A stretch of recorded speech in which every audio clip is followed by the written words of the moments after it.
فلسفة السيد بالماضي لهذه المرحلة الجديدة مقابلة أوغندا ثم تنزانيا في كل هذه الظروف اللي عاشها المنتخب الوطني؟ وشكرا. بسم الله الرحمن الرحيم. على هذوك اللاعبين هذو جدد صافي من البداية رانا نتبعوهم. On a estimé que c'était الوقت هذا الوقت idéal pour pouvoir نبداو يجوا ويهدف في هذا المنتخب ويبينوا الكاليتي تاعهم. La situation est plus propice aujourd'hui. Surtout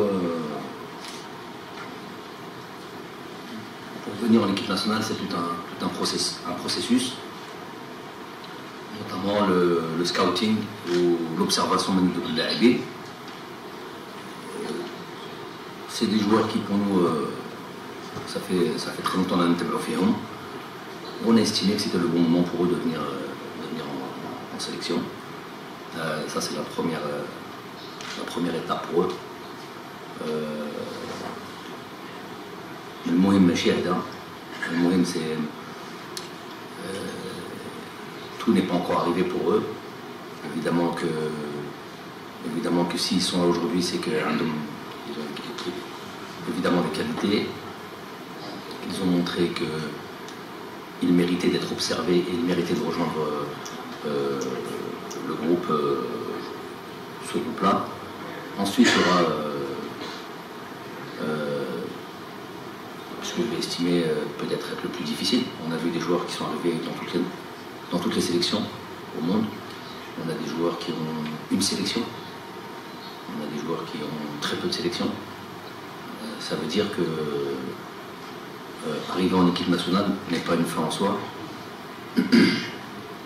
C'est effectivement quelque chose de méritant, quelque chose de presque de glorifiant, rejoindre une équipe nationale. Mais ensuite, le plus dur reste à faire. Le plus dur reste à faire parce que on va être au milieu de la concurrence, on va être au milieu de joueurs de haut niveau et il va falloir se démarquer et surtout prouver qu'on mérite d'être là et peut-être même avoir un rôle important dans cette équipe nationale. Évidemment, on va faire tout, on va faire en sorte pour qu'ils s'adaptent le plus vite possible et qu'ils puissent exprimer toutes les qualités qu'ils ont. Pour ce qui est des joueurs qui n'ont pas été retenus, c'est ça que vous allez vous dire? Est-ce que c'est définitif ou pas? Non, rien n'est définitif. Rien n'est définitif. Tant qu'on est compétitif et que j'estime qu'un joueur puisse aider l'équipe nationale, on reste sélectionnable. À moins qu'un joueur de lui-même déclare qu'il met un trait à sa carrière internationale. Et dans ces cas-là, les choses sont différentes. On a des joueurs d'un certain âge qui pourraient éventuellement, avec le temps, après une réflexion, estimer que c'est la fin pour eux. Donc dans ces cas-là, on fera en sorte qu'ils ont une sortie honorable pour les joueurs qui auront rendu service à l'équipe nationale et qui ont brillé avec l'équipe nationale. Mais sinon,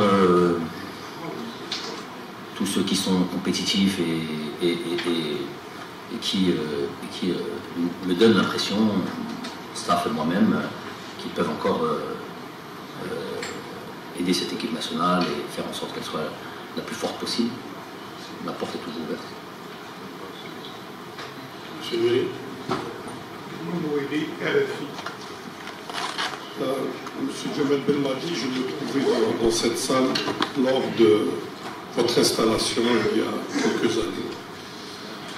Et je voudrais vous poser une question sur votre état d'esprit. Quand vous vous êtes retiré, vous avez dû prendre une décision, vous avez réfléchi, vous auriez pu prendre une autre décision, celle que vous avez prise. J'aimerais savoir, d'une part, qu'est-ce qui a motivé la décision de revenir? Est-ce que ce sont tous les messages de soutien que vous avez reçus? Est-ce que c'est votre combativité, puisque on le sait, à nouveau, vous ne voulez pas sortir sur une défaite? Bien, c'est autre chose que vous allez nous dire. Et j'aimerais savoir, aujourd'hui, Belmadi 2, par rapport à votre première installation, quel est votre état d'esprit?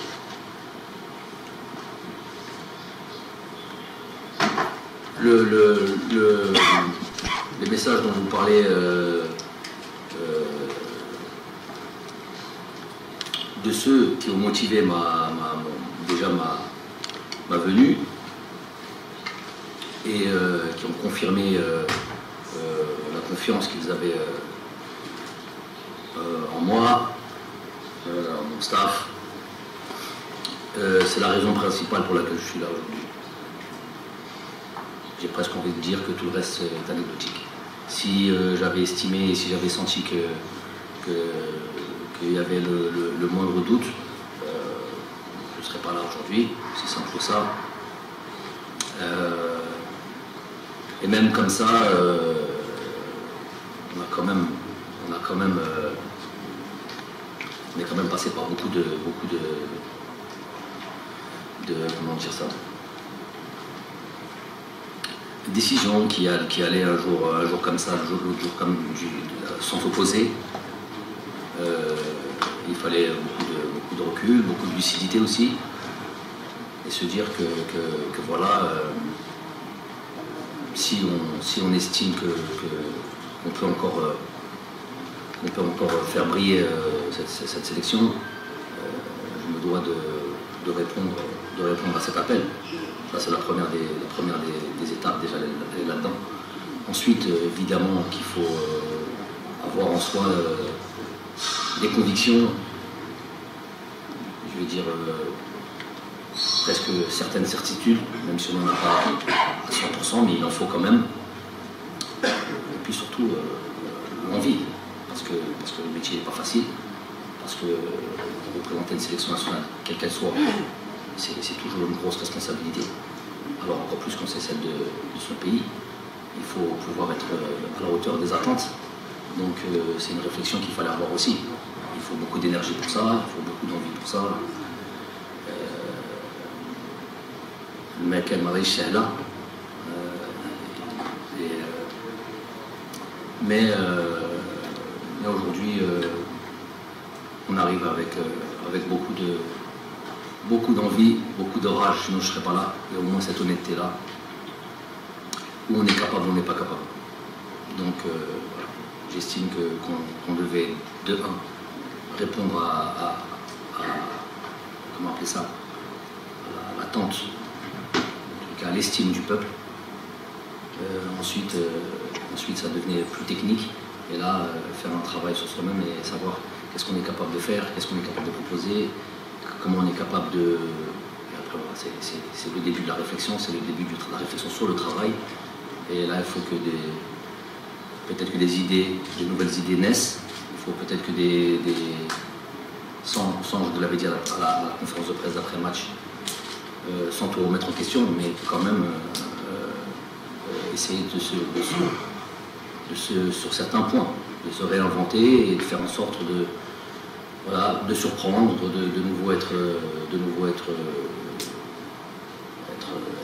voilà, peser sur ce continent et jouer le premier rôle.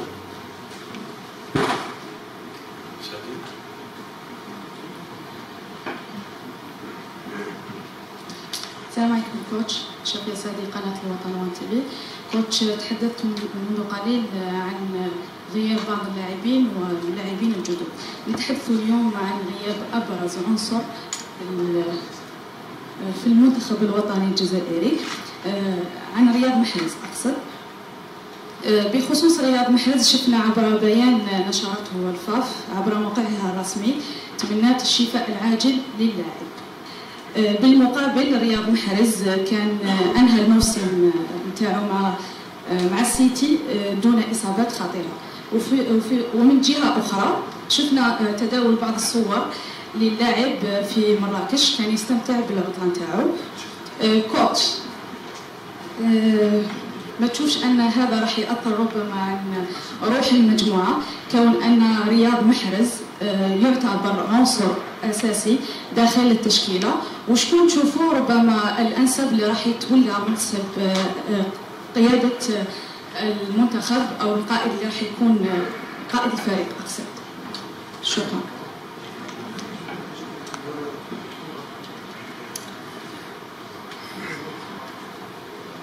Ça, Madame Goulam Chancelière, aujourd'hui j'ai pas la force, désolé, j'ai pas l'énergie pour pouvoir aller chercher, c'est pas naturel pour moi.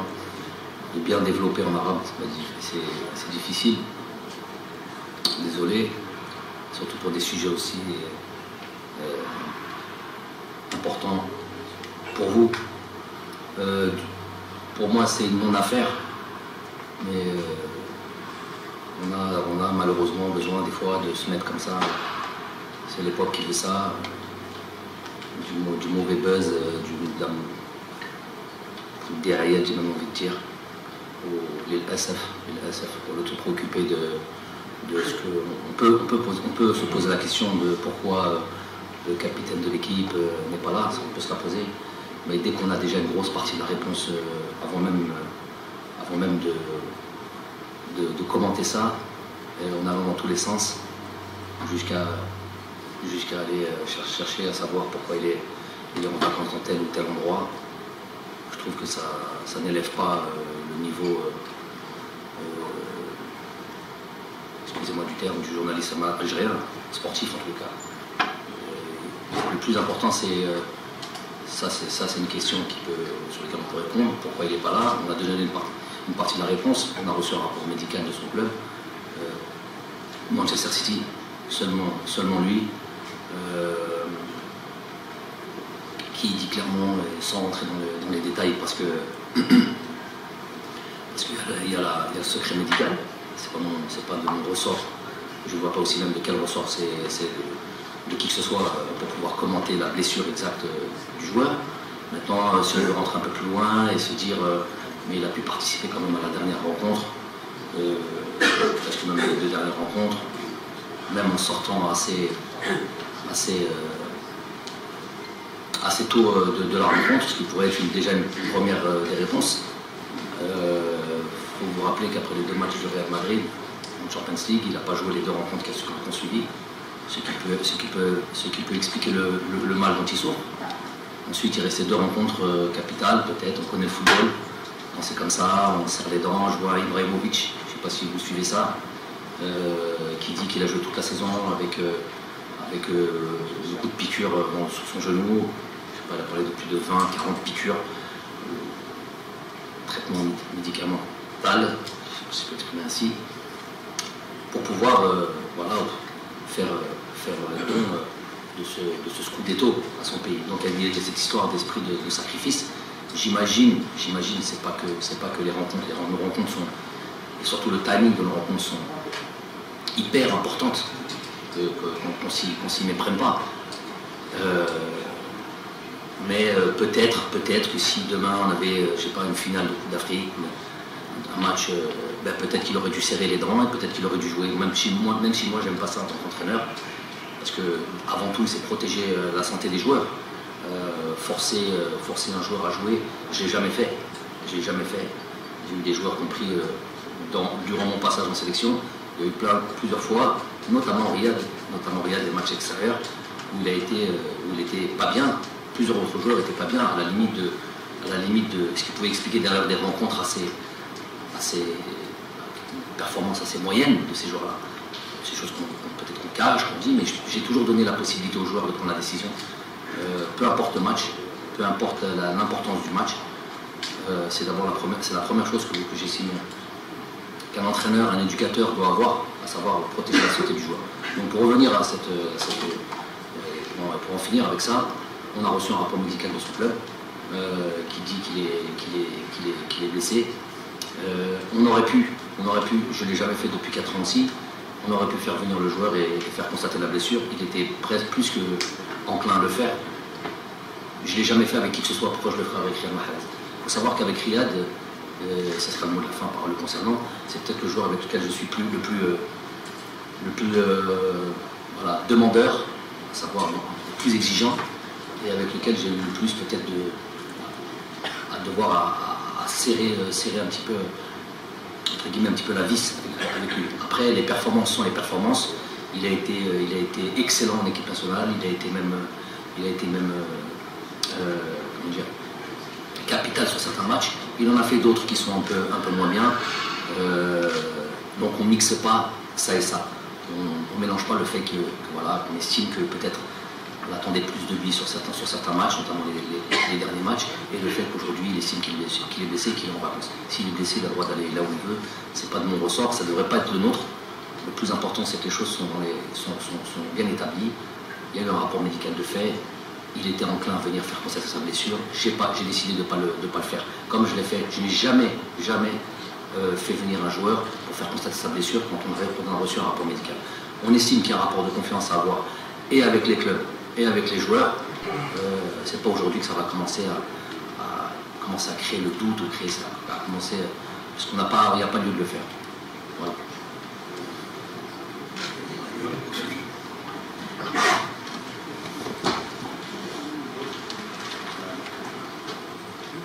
Salam alaikum, coach, la chemise radio-algérienne. On avait insisté lors de la dernière conférence de presse sur le fait qu'il faudrait garder le noyau d'équipe, alhamdoulilah, le noyau plié. Là, on a 2 matchs, on a vu des surprises en Afrique. Donc, déjà, il faut éviter un scénario dramatique au match. Donc, il faut parler des 2 matchs contre l'Ouganda et la Tanzanie. Un mot sur ces 2 matchs. C'est le plus important. J'espère qu'on aura un 3e match. On travaille dur pour ça depuis pas mal de temps. C'est presque inquiétant comment il est difficile de se mettre d'accord avec des équipes et surtout les demandes des équipes avec lesquelles on travaille depuis plus d'1 mois. On reçoit des choses assez extraordinaires, des propositions extraordinaires, presque indécentes concernant notre pays, des choses qu'on ne peut pas accepter. Bon, je tairai là les détails, mais très difficile d'organiser des matchs. Après, nous, on a reçu, par rapport à ce 3e match qui me tient à cœur, parce que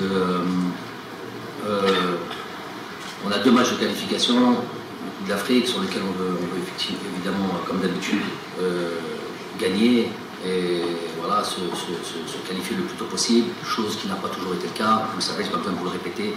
C'est chez nous, c'est devenu, depuis mon arrivée en tous les cas, c'est devenu presque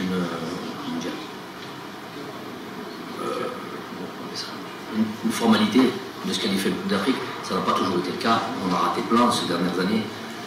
Donc on va faire en sorte que ça reste une formalité. Je ne crie pas là-dessus. On va faire le nécessaire pour ça. On va travailler, on va se préparer le mieux possible.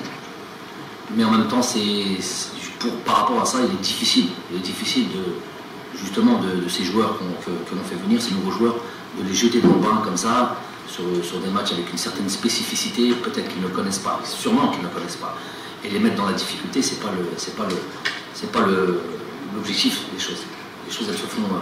Nous, on veut que les joueurs, quand ils intègrent l'équipe, on veut voir, on veut les mettre vraiment dans les meilleures conditions, pour qu'on puisse obtenir satisfaction, qu'on puisse voir comment le joueur peut s'exprimer, peut donner le meilleur de lui-même. Donc le but, c'est pas de les mettre dans des matchs où il y a un environnement particulier, où il y a une façon de jouer qui est particulière, qui est loin peut-être des standards du continent duquel ils viennent. La plupart, même ils viennent tous d'Europe. Donc je tiens à avoir ce 3e match parce que ça permettra là pour le coup de les voir tous, et puis dans des conditions plus tranquilles où il y aura moins de pression et qu'ils puissent montrer toute leur qualité. Donc on est en train de travailler jusqu'à aujourd'hui sur ce 3e match. C'est pas évident, je me dis ça fait très longtemps qu'on bosse là-dessus et là je me rends compte que plus que jamais c'est pas évident. Je sais pas si c'est la période, je sais pas si c'est parce que c'est juste après une période de vacances, je sais pas. Plusieurs raisons. Sur ces 2 matchs, l'Ouganda, on va commencer par déjà l'Ouganda, on va faire match après match. L'Ouganda est une équipe très accrocheuse. Si on voit sur leur campagne de qualification de Coupe du Monde, ils perdent un match contre le Mali 1-0, puis ils accrochent le Mali à domicile, ils font 0-0 je crois. ils battent, je crois, le Kenya une fois, ils battent... bref, ils font, je crois, 2 victoires, une défaite et le reste de match nul. Une victoire, une défaite, 3 matchs nuls. Donc c'est une équipe qui n'encaisse pas de but. Vraiment très peu de buts. Je crois 2 sur leur campagne de qualification de Coupe du Monde. Donc ça reste une équipe qui va être difficile à manœuvrer, ça c'est certain, parce que c'est les résultats qui parlent, quand on sait la qualité d'une équipe comme le Mali par exemple. Et donc c'est une équipe sur laquelle on va voir. Aujourd'hui de toute manière, on le sait tous, on le dit jamais assez. Le niveau c'est vraiment rapproché. Il n'y a plus de petites équipes, on a tellement dit c'est le truc que c'est les faits qui parlent. On regarde encore la dernière compétition d'Afrique qui a réuni 24 équipes, donc il y a quasiment toutes les équipes, les meilleures équipes africaines qui sont là. On voit que les grosses équipes, nous-mêmes, on en a fait les frais.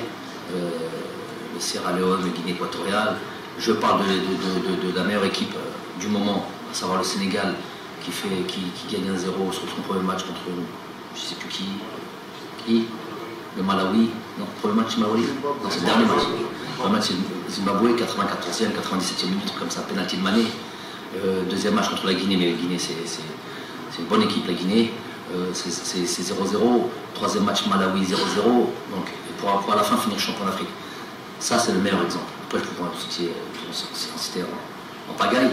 Donc, nous, il ne faut pas qu'on fasse. Non, nous, c'est sûr qu'on ne tombe pas sur une équipe. Pour moi, c'est très cohérent ce qu'ils font.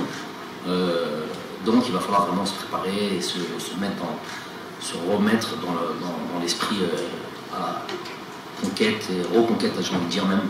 Et rien ne va être donné comme ça facilement. Nous sommes fâchés, on n'a pas obtenu ce qu'on voulait, on va revenir, on va gagner les matchs facilement. Non. Bien au contraire, ça va être... tout le monde va passer, nous faire encore plus de mal. C'est normal. Tout le monde va nous rendre les matchs très difficiles. Ça va être à nous de se montrer à la hauteur et de vraiment de relever la tête et de gagner tout simplement.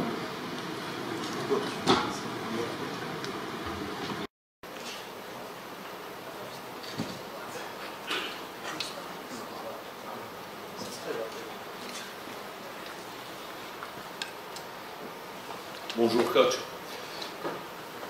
Coach, du côté de la stabilité a été choisie par rapport à ce qui pouvait entraîner une période de déstabilisation de l'équipe nationale. Vous avez décidé de rester. Je voudrais rebondir sur ce que vous avez dit, coach. Vous avez dit il faut de l'énergie, il faut de nouvelles idées, il faut des convictions. Je voudrais, quand vous dites ça, par exemple des idées, est-ce que vous pensez apporter des changements au niveau de votre staff technique? Ça, c'est la première question. Ou apporter de nouveaux éléments au niveau du staff. Et la deuxième question concerne les 7 nouveaux joueurs auxquels vous avez fait appel. Je ne parle pas du jeu, dans la vie du groupe, ils arrivent. Qu'est-ce que vous attendez d'eux dans cette vie du groupe? Une nouvelle énergie, quelque chose de nouveau? Parce que c'est un nouveau cycle qui a enclenché. Merci. Pour ce qui est du staff technique ou staff médical, j'estime qu'on a des staffs compétents. Là-dessus, il n'y a pas un staff qui est compétent, qui est discret, qui est travailleur. Croyez-moi qu'on n'a pas attendu d'avoir la dernière désillusion pour se remettre en question, on se remet en question à chaque fois. Donc là-dessus, c'est pas là où le problème s'est posé.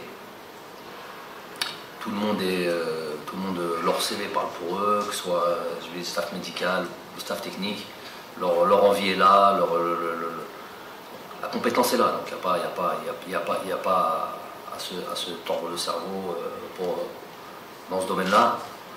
Ensuite, ces joueurs-là, effectivement, quand on arrive dans un groupe, on est généralement un petit peu timide. Donc déjà, on va faire en sorte qu'ils puissent s'intégrer le plus vite possible. Il y a des joueurs qui sont là depuis 4-5 jours. Parmi les nouveaux, il y en a eu au moins 2 qui sont venus bosser un peu plus tôt que prévu. Et puis on peut s'apercevoir, voilà, la glace a été brisée rapidement. Voilà, ils vont faire en sorte, chacun sa personnalité, chacun son caractère, on va faire en sorte qu'ils s'expriment le mieux qu'ils peuvent, le plus naturellement possible. pour pouvoir tout de suite être voilà, dans le jeu, dans le groupe. C'est une sélection nationale aussi, c'est pas un club. Donc la sélection nationale, par définition, il y a du mouvement, ça change, c'est pas toujours pareil, même si la plupart du temps il y a un noyau dur, pas changer tout un squad ou tout un groupe d'actifs à une autre. Mais voilà, on est habitué à ce qu'il y ait des nouveaux. Là, on va faire en sorte que voilà, qu'ils puissent rentrer. Mais bon, ça, j'ai vraiment aucun souci. Ce groupe-là a toujours très bien vécu, a toujours très bien accueilli entre guillemets les nouveaux. Et puis voilà, le plus important, c'est qu'ils puissent être en situation de donner le maximum et de se montrer au maximum. Bonjour coach, Salah Faisal, Al-Led 4 News. On parle beaucoup de stabilité, que Djamel Belmadi va continuer l'aventure avec l'équipe nationale. Mais à un moment donné, on a parlé aussi de contrat moral. Il y a un contrat en papier qui prendra fin à la fin décembre. Et pour fixer des objectifs avec la fédération algérienne, je pense qu'il faudra un vrai contrat, on va dire. Est-ce qu'il y a eu une prolongation de la part de la fédération algérienne de football pour M. Djamel Belmadi? Ça, c'est une première question. La deuxième question, ça concerne le joueur Ben Ayed, le joueur montant décisif. Vous allez le voir au cœur. Un mot sur le joueur. Merci beaucoup. Oh, Ben Ayed, c'est pour ça le plus important. Ben Ayed, c'est un joueur que je connais depuis pas mal de temps. Je ne l'ai pas découvert ici à Sétif. Je l'avais déjà vu quand je jouais au Paradou.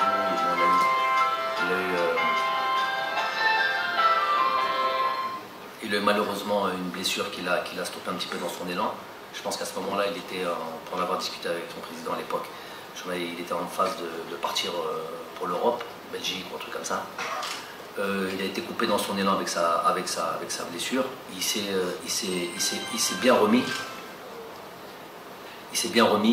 Ça prouve la force de caractère du joueur. Aujourd'hui, il fait partie peut-être, pour moi, des meilleurs attaquants du championnat. Donc il mérite la sélection. Il profite, pour être très clairement, il profite de l'absence peut-être de certains joueurs évoluant en Europe à cette position, qui sont décisifs, qui risquent de nous rejoindre au mois de septembre, Inch'Allah. Mais chacun son. Le football est fait d'opportunités. Il aura l'opportunité, j'espère surtout que si on a ce troisième match, de pouvoir démontrer qu'il a le niveau international, parce que ce n'est que ça à la base. Briller dans son club, c'est une chose. Être décisif dans son club, c'est une chose. Après, quand on est en équipe nationale, on va dans une étape supplémentaire. On monte d'un niveau. Donc pouvoir savoir si on peut briller à ce niveau-là. Donc je suis content pour lui qu'il puisse nous rejoindre. Ça sera ravi de montrer qu'il a le niveau. Ensuite, c'était quoi le contrat? Le contrat moral, vous l'avez dit. On signera un papier s'ils veulent, pas de problème. Mais ça ne se situe pas là-dedans pour moi.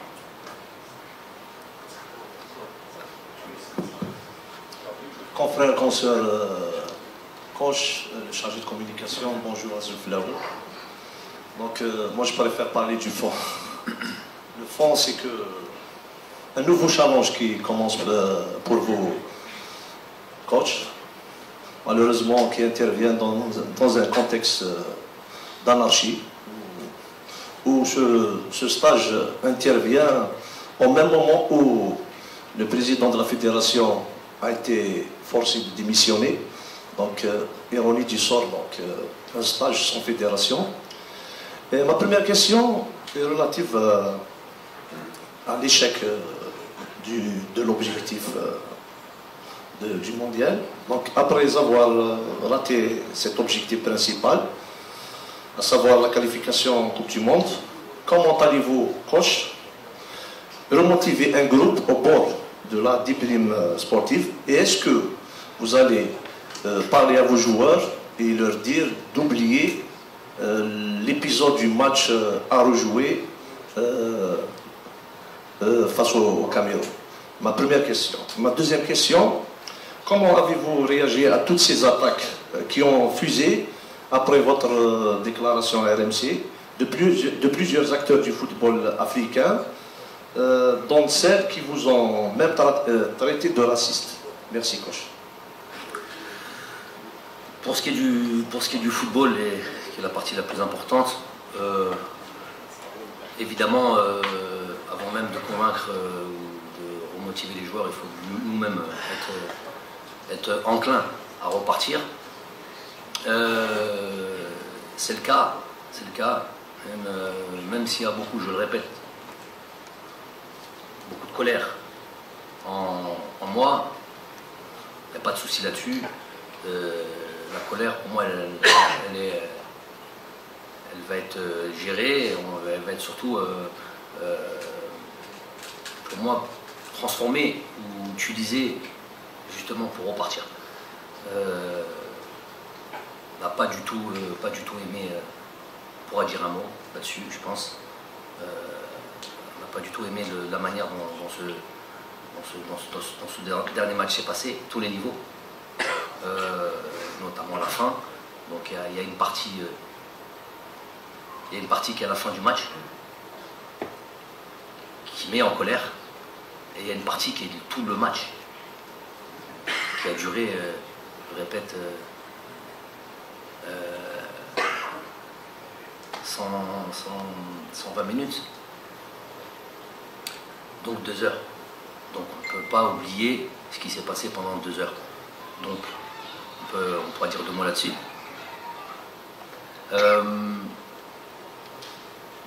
Les joueurs garderont, les joueurs et moi-même, on gardera toute notre vie peut-être, je ne sais pas, professionnelle en tous les cas. Cette douleur, elle est présente, on ne va pas mentir.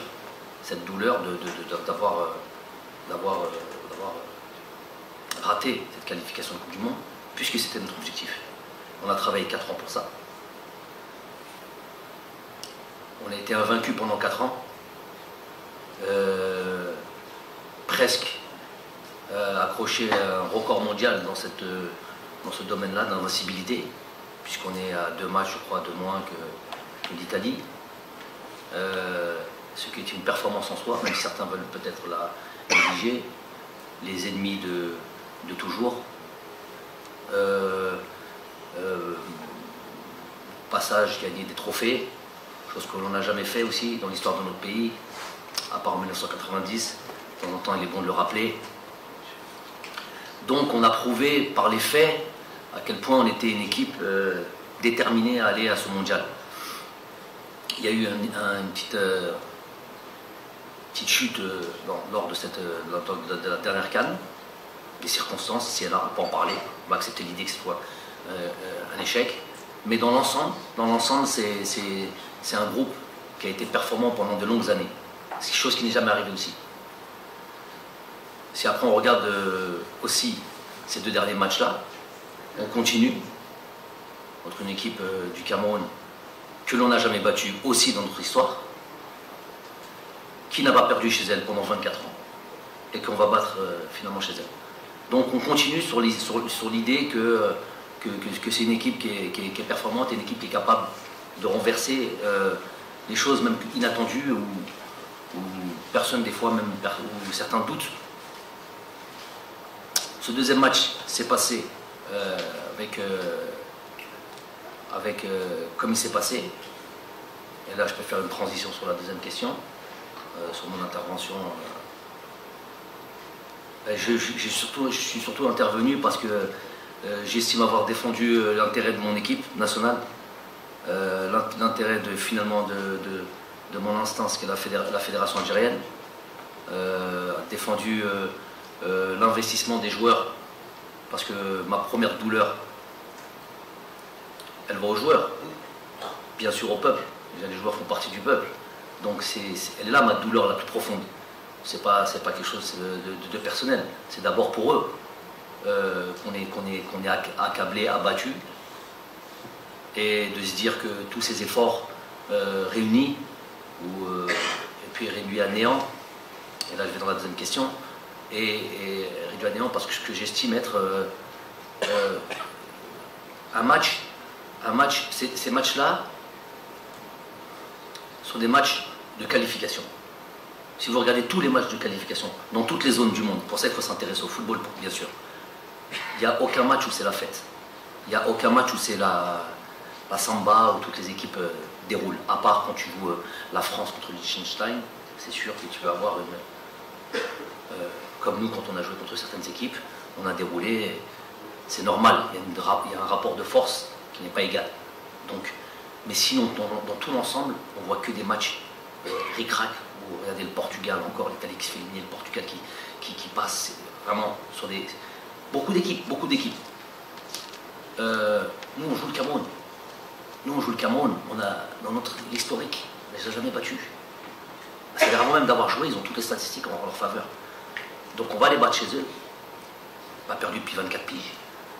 On les reçoit chez nous. Et il y a un match qui se passe pour un match de qualification. Donc c'est pas un match où on vient, à la limite, élaborer du beau football. Il n'y a aucune équipe qui élabore du beau football.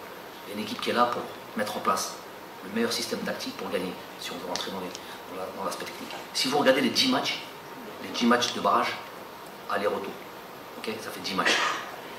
Tous les matchs, c'est 1-0, 1-1, puis contre notre camp, on va en finale, on va au pénalty, Égypte-Sénégal, c'est que comme ça. À part le Maroc au retour qui gagne 4-1 contre nous. 9 autres matchs, ça ne dépasse pas un but. C'est 1-0, c'est 0-0, c'est le pénalty.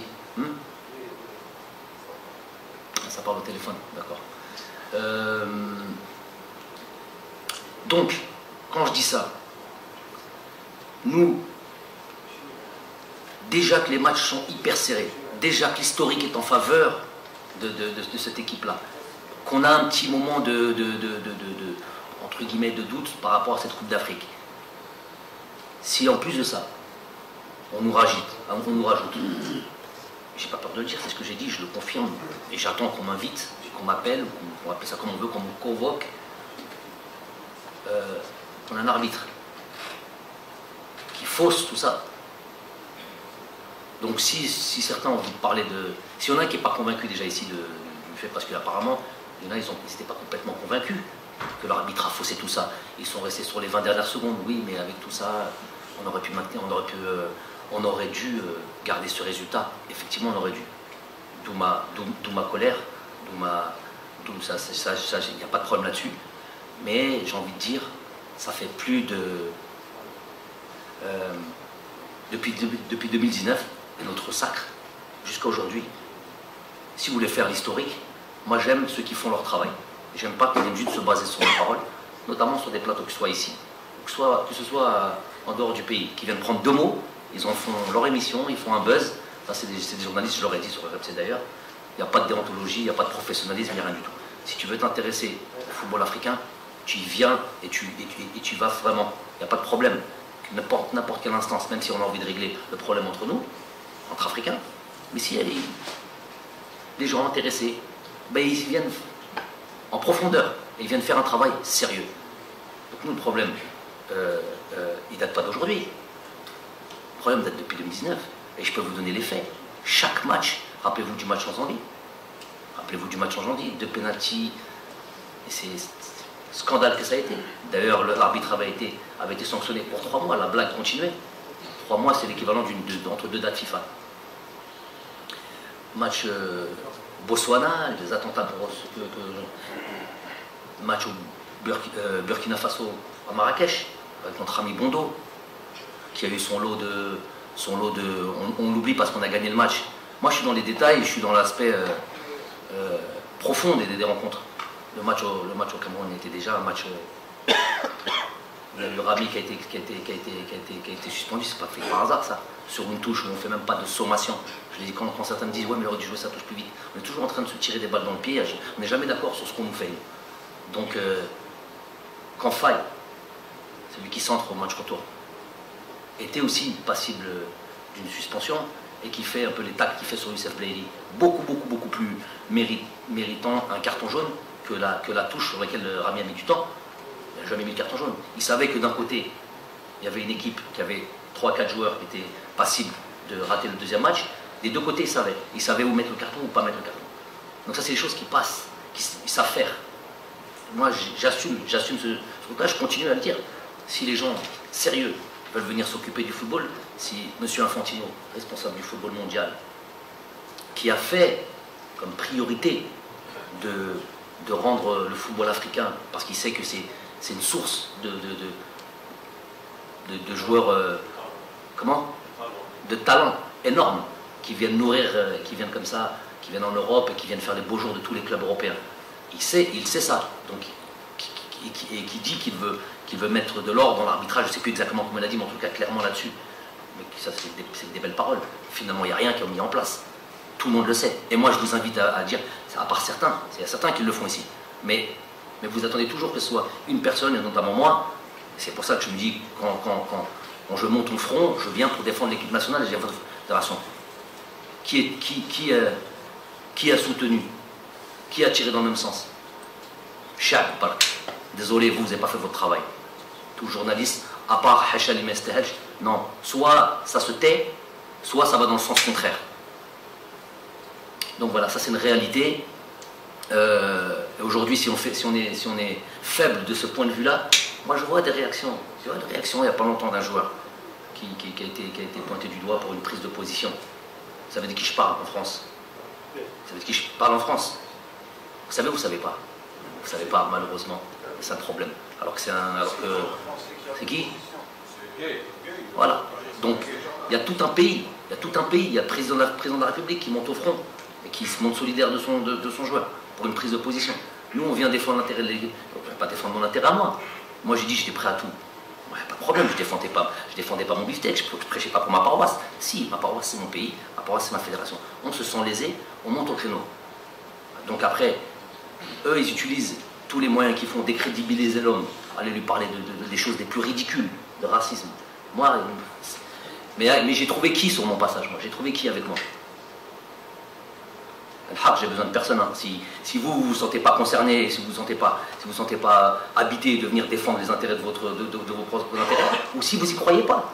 Si vous n'y croyez pas, ceux qui ne croient pas, ceux qui pensent que Gassama a fait un match correct, comme ils ont été le dire dans l'émission de Mamad, Barakallahu Fik Mamad.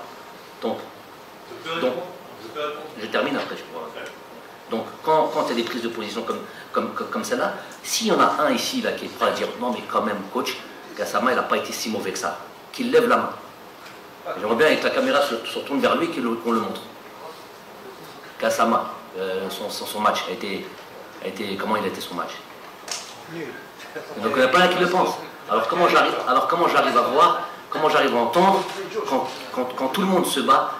Mais je suis obligé de le dire là, comme ce qu'il dit. Mais Josh, il dit. Adouknes, mais Josh. Mais il faut savoir, je suis obligé de vous le dire aujourd'hui. Normalement, j'avais prévu de. Moustapha, comme d'habitude, t'appuies sur le bon bouton.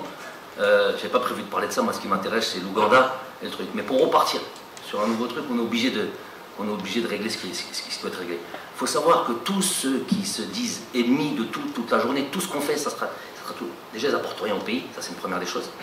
Et deuxième des choses, ils sont bénéfiques en rien. Ils sont juste bénéfiques au bad buzz. Ils sont beaucoup bénéfiques à la critique et à monter des plateaux. Mais il faut savoir, le pire, c'est que ces gens-là, je les invite via Aboud. À chaque conférence de presse, je leur permets d'avoir un micro et de venir dire tout ce qu'ils disent sur le plateau, mais qu'enfin, on puisse leur répondre. Et puis s'ils ont raison, et puis s'ils disent des choses sensées et trucs, ils le diront. Et que s'ils ont une expertise, comme ils ont l'impression de le faire, comme ils se présentent comme ça, des docteurs de tout, on leur permet de venir. Ils ne veulent jamais venir. Ils veulent jamais venir, qu'ils viennent nourrir le débat. Je vais même dire encore autre chose. Et tous les acteurs de cette proposition sont témoins.